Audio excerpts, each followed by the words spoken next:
Assalamualaikum warahmatullahi wabarakatuh. Selamat siang dan Om Swastiastu. Perkenalkan, kami dari kelompok 6 Sosiologi akan memaparkan materi mengenai suku-suku pedalaman di Indonesia, yaitu suku Bajo. Selamat menyaksikan.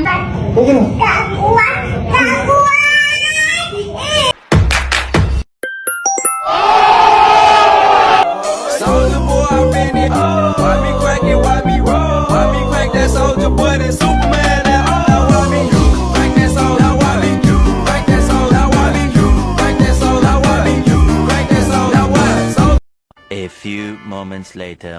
Hai, perkenalkan, saya Nuria. Di sini saya sebagai pemateri pertama yang akan memaparkan materi mengenai suku Bajo. Berbicara mengenai suku Bajo, sebenarnya seperti apa sih suku Bajo itu? Kamu nanya. Jadi, suku Bajo adalah salah satu suku yang kehidupannya berkaitan erat dengan laut. Suku Bajo tersebar di Indonesia dan Asia Tenggara. Bagi suku Bajo, laut adalah kehidupan mereka. Mereka akan merasa pusing jika tidak mendengar suara gemuruh ombak. Inilah yang menandakan bahwa suku Bajo tidak terpisah dengan yang namanya laut. Mereka berprinsip bahwa pinde, kulitang, kadare, bone pinde sama kadare, yang berarti bahwa memindahkan suku Bajo ke darat sama halnya memindahkan penyu ke darat. Macam tak betul je budak ni. Perkampungan suku Bajo umumnya berada di pesisir atau di laut dangkal. Suku Bajo merupakan masyarakat yang berpindah-pindah tempat. Pada zaman dahulu, suku Bajo tinggal di atas perahu atau yang disebut dengan nomaden. Pada saat ini, beberapa di antara mereka ada yang sudah memiliki rumah untuk dijadikan sebagai tempat tinggal bagi mereka. Pada umumnya, suku Bajo bermata pencaharian sebagai penangkap ikan, atau biasanya mereka hanya mengandalkan sumber daya laut dengan menggunakan teknologi yang sederhana. Suku Bajo memiliki ciri-ciri mereka dikenal sebagai pengembara laut. Mereka mengembara hanya mengandalkan perahu kuno dan mengandalkan posisi bintang. Mereka memiliki keistimewaan, yaitu mampu atau ahli dalam menyelam. Mereka mampu menyelam hingga kedalaman 70 meter dengan hanya sekali tarik nafas. Suku Bajo tersebar di beberapa wilayah Indonesia, seperti di Sulawesi, Nusa Tenggara, Kalimantan Timur, dan Maluku. Itulah sekilas informasi mengenai suku Bajo. Untuk materi selanjutnya akan disampaikan oleh teman saya. Bombastic side eye. Hai, saya Niko Mangtri Astuti. Saya akan memaparkan materi tentang adat atau tradisi apa saja yang ada di suku Bajo. Suku Bajo mempunyai salah satu tradisi, yaitu tradisi Madupa, yang merupakan warisan kepercayaan suku Bajo secara turun-temurun, dan hingga sekarang masih dijalankan oleh masyarakat suku Bajo.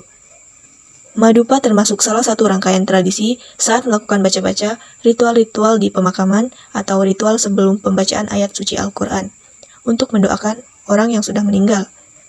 Proses tradisi Madupa dalam ritual pemakaman di masyarakat suku Bajo menunjukkan bahwa proses pembakaran dupa dalam ritual pemakaman itu ada beberapa tahap, yaitu pertama, berbicara dengan imam kampung, kedua, diadakannya pembakaran dupa, dan ketiga, pembacaan surah Yasin dan tahlilan.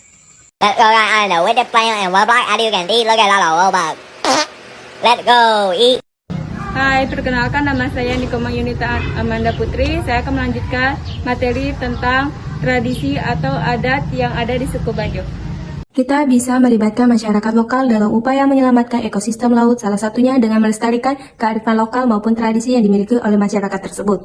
Bampongka merupakan salah satu upaya masyarakat suku Bajo dalam menjaga ekosistem laut yang dilakukan secara turun-temurun dan masih hingga sekarang.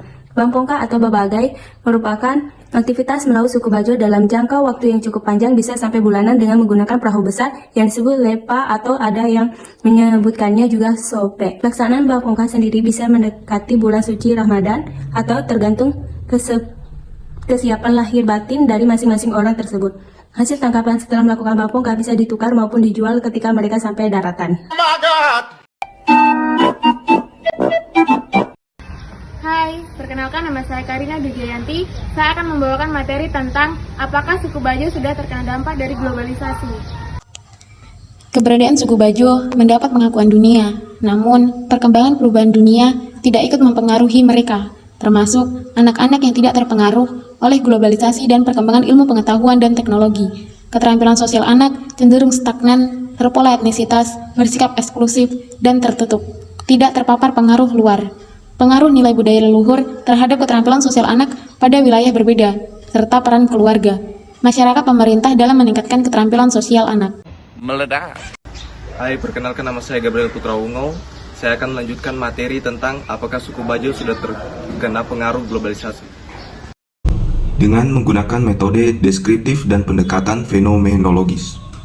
Hasil penelitian menunjukkan bahwa keterampilan sosial anak suku Bajo sebagai warisan budaya leluhur terwujud dalam kehidupan sehari berupa nganjama sibe atau bekerja sama, guru sibea belajar bersama, kukuri sibea bermain bersama, si jagang saling melindungi, si tulo atau si banto tolong menolong, ringan tangan membantu solidaritas, terimplementasi dalam pengabdian dan kepatuhan pada keluarga dan masyarakat.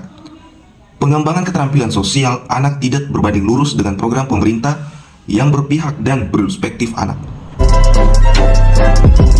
Sekian pemaparan materi dari kami. Mohon maaf jika ada salah kata karena kesempurnaan hanya milik Tuhan. Kami akhiri. Wassalamualaikum warahmatullahi wabarakatuh. Selamat siang dan Om Santi Santi Santi Om.